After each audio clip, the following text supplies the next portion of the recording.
ഈ medical insurance ഒക്കെ ദയവ് ചെയ്ത് എല്ലാവരെയും യൂണിയൻ നേതാക്കളൊക്കെ ഇവിടെ ഇരിപ്പുണ്ട്, നിർബന്ധിച്ച് ചേർക്കണം. നമ്മൾ എന്ത് വന്നാലും 10,000 രൂപ അല്ലെങ്കിൽ 8,500 രൂപ ഒരു വർഷം നിർബന്ധിച്ച് ചേർക്കണം. അത് നിങ്ങൾ യൂണിയൻ പ്രവർത്തകരോട് ഞാൻ പറയുകയാണ്, ഈ പിന്നെ ലേഖനങ്ങളൊക്കെ നമുക്ക് പിന്നെ എഴുതാം. മറ്റുള്ളവനെ ലേഖനത്തിൽ എഴുതി ചീത്ത വിളിക്കുന്നത് നമുക്ക് ഒരുപാട് സമയമുണ്ട് എഴുതാൻ. തൽക്കാലം ബലം പ്രയോഗിച്ചാലും ജീവനക്കാരൻ കൂടുതൽ ചേർക്കുക.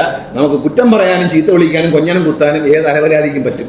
പക്ഷേ സ്നേഹത്തോടെ ജീവനക്കാരെ ഇതിൻ്റെ ഭാഗമാക്കി മാറ്റുക. നമ്മുടെ ഡിപ്പാർട്ട്മെൻറ്റിൻ്റെ ഒരു ബുദ്ധിമുട്ടുകൾ മനസ്സിലാക്കിക്കൊണ്ട് ഈ ഇൻഷുറൻസിലേക്ക് പരമാവധി ആളുകളെ, ട്രേഡ് യൂണിയൻ നേതാക്കളോട് എല്ലാവരും ഞാൻ ആവർത്തിച്ച് പറയാറുണ്ട്, എന്നെ കാണുന്ന എല്ലാവരും നിങ്ങളൊന്ന് പ്രചരിപ്പിക്കൂ. മാക്സിമം ആളെ നിർബന്ധിച്ച് ചേർക്കൂ.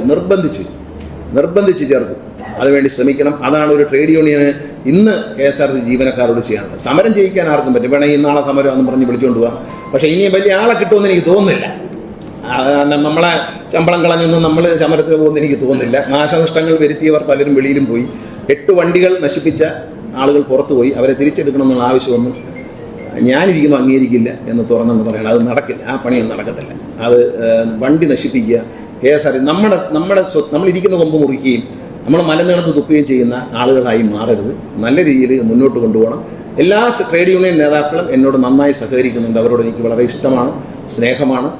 നമ്മൾ ഈ വിമർശനങ്ങളൊക്കെ നമുക്ക് തിരഞ്ഞെടുപ്പെടുത്തുകൊണ്ടായിരിക്കാം, ആരും വായിക്കാത്തതുകൊണ്ട് കുഴപ്പമില്ല. ഞാൻ പറഞ്ഞുകൊണ്ട് ഇനി കുറച്ചുകൂടി അറിയാം എന്താണ് ഈ സംഭവം എന്ന്. ഇപ്പോൾ ഞാൻ പറഞ്ഞുകൊണ്ട് കുറച്ചുകൂടി പോപ്പുലർ ആവും. മറ്റേ എഴുതിയ സാധനം ആരും വായിച്ചില്ല എന്നുള്ളൊരു യാഥാർത്ഥ്യമാണ്. ഈ എഴുതിയത് ആരെന്നുള്ള കാര്യവും ഇപ്പം ഞാൻ പറഞ്ഞപ്പോഴാണ് അങ്ങനെ എഴുതിയിട്ടുണ്ടായിരുന്നോ എന്ന് അന്വേഷിക്കും.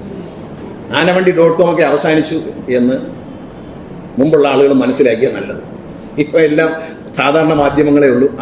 അവർ നൽകുന്ന പ്രചരണങ്ങളും കാര്യങ്ങളുമാണ്. ഒത്തിരി സന്തോഷമുണ്ട്. കേരളത്തിലെ മാധ്യമങ്ങൾ, അത് ദൃശ്യമാധ്യമങ്ങളാണെങ്കിലും പത്രമാധ്യമങ്ങളാണെങ്കിലും അതുപോലെ സോഷ്യൽ മീഡിയ ആണെങ്കിലും നമുക്ക് നൽകുന്ന പ്രോത്സാഹനത്തിന്, KSRTCയുടെ വളർച്ചയിൽ അവർ ഒത്തുചേർന്ന് സന്തോഷിക്കുന്നതിൽ എനിക്ക് ഒരുപാട് നന്ദിയുണ്ട്. അവരോട് ഞാൻ നന്ദി അറിയിക്കുന്നു.